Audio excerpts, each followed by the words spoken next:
Welcome to Minor Movement, getting smart about how you move. I'm Hazel. Thank you again for joining me for Coffee and Move 14. Yesterday we did a little bit of work on the ITB and we talked about doing the crescent stretch and some other stretches for the lateral line today. So that's what we're going to do. Hope you've got your coffee. What coffee are you drinking?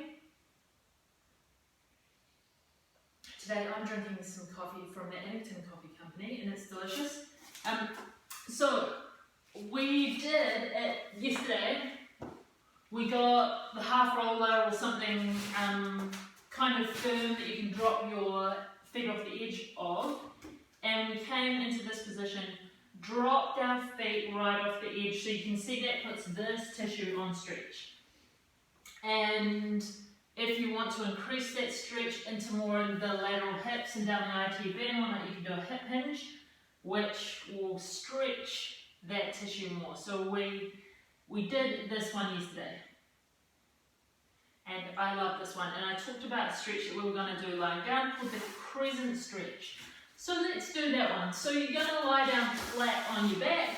You can bolster your head if you've got a kyphosis, aka a forward head. Just put something under your head to make it more comfortable. Now what you're going to do is you're going to keep your pelvis kind of where it is, and then you're going to turn your body so you're going to be in a crescent shape.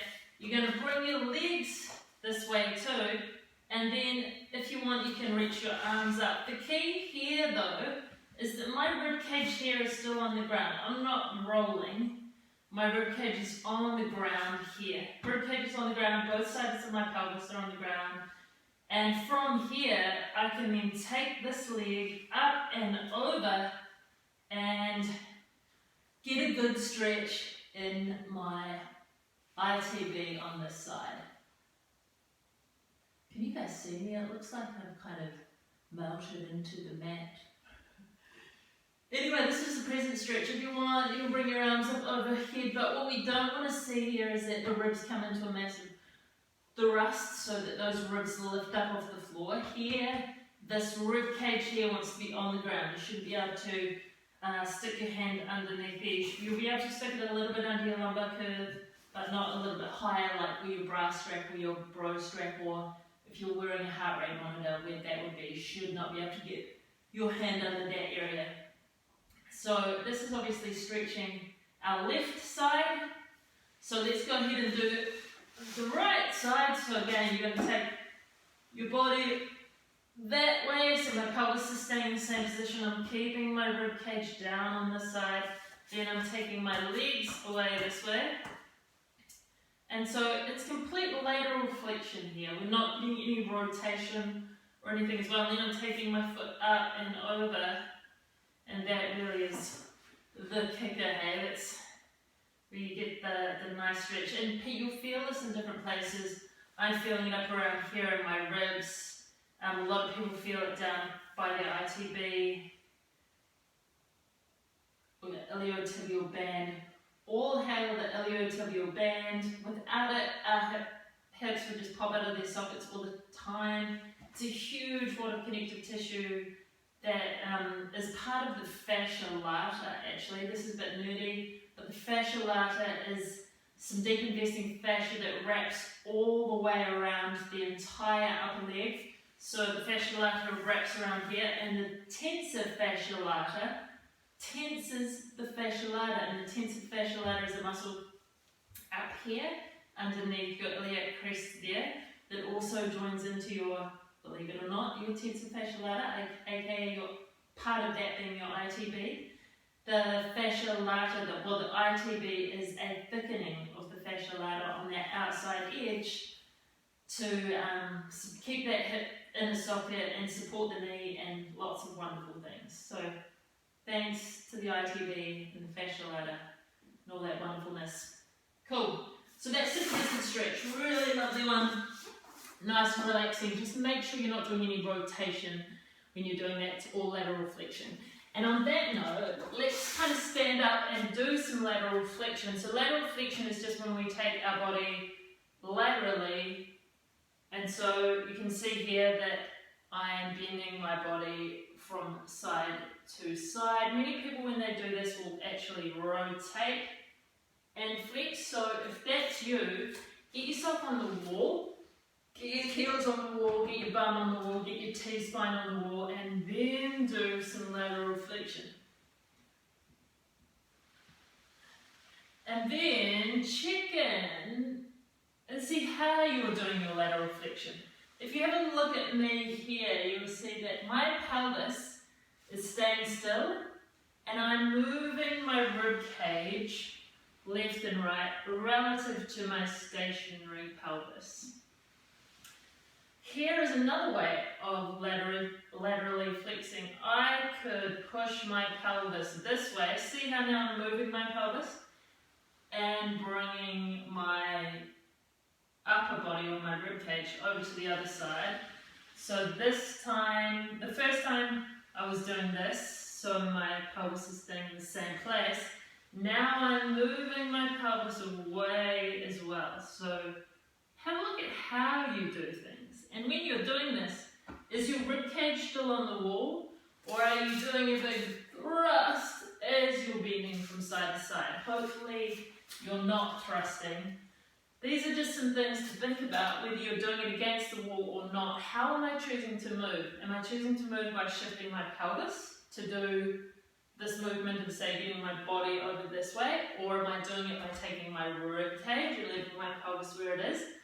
These are interesting things to know about yourself, because as you work out your habits, you can work out where you're not getting any movement. So if I always did it like this, you can see that as I push my hips out, unless I really work on getting that lateral flexion, I'm not actually getting any movement through here. So let's say I was really tight here, you came in to see me, you were really tight here, and I had a look at how you were laterally shifting and you did this.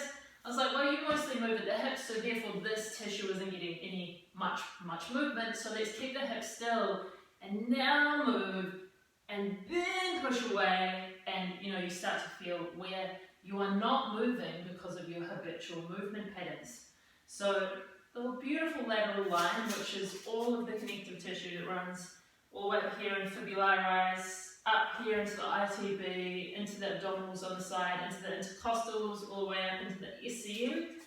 That tissue needs to move, and we really don't get a lot of lateral movement, but we do get a lot of stabilizing movement through the lateral line if we actually stabilize. So remember we talked about when we were standing on one leg that you don't want to let your other hip drop, because then I'm just not using these stabilizing muscles in my lateral line. So when you're standing on one leg, we've talked about having the other leg straight so that you are pushing down into the ground on this side, using this lateral hip instead of just hanging on the muscle, hanging on the ligaments there.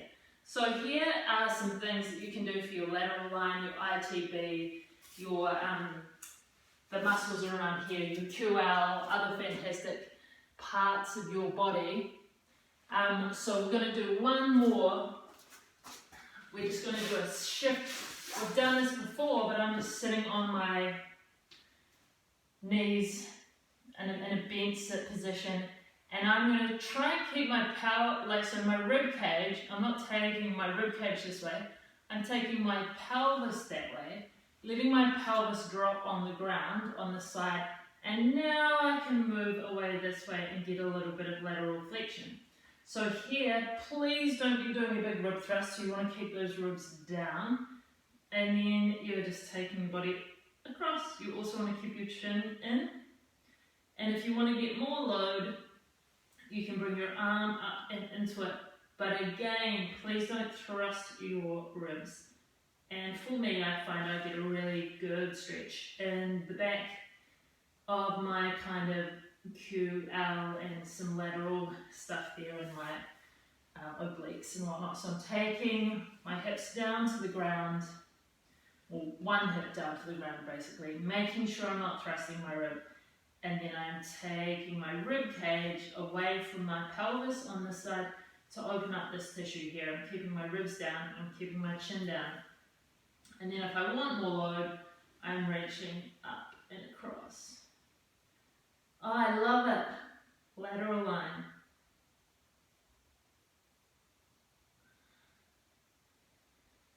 Okay, we might as well do one more since we're sitting down here. Let's do some simple rotation. So I'm going to sit on this bolster here with my legs in a crossed position. And I'm going to sit this way because I want you to see that I'm not doing this as I rotate. So lots of people, when we start doing a rotation, they start doing this, thrusting and rotating. So you want to keep your rib cage down in a neutral position, which means it's on the same vertical plane as your bottom of your ribs. So just drop your chest to start with, don't be too worried about that.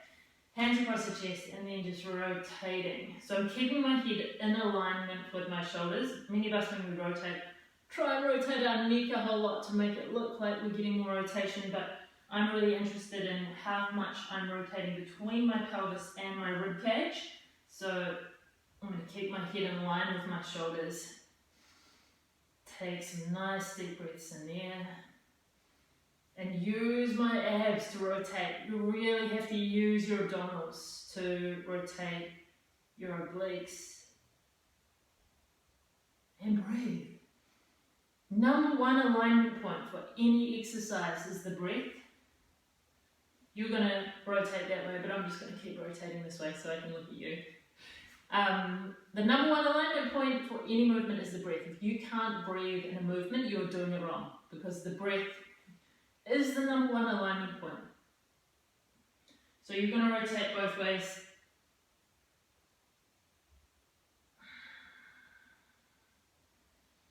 Spinal rotation, lateral flexion, all fun, good things to do with your body. I hope you have a wonderful Sunday wherever you are in the world. I hope you're drinking lots of fine coffee, lots of fine wine, lots of fine tequila. Whatever is the sake if you're in Japan, vodka if you're in Russia. I hope you're having lots of fun. Please get in touch with me if there's anything you would like to learn. It's my pleasure to hang out with you again. Thank you so much for watching. I really, really appreciate you taking the time to move your body. Have a great day.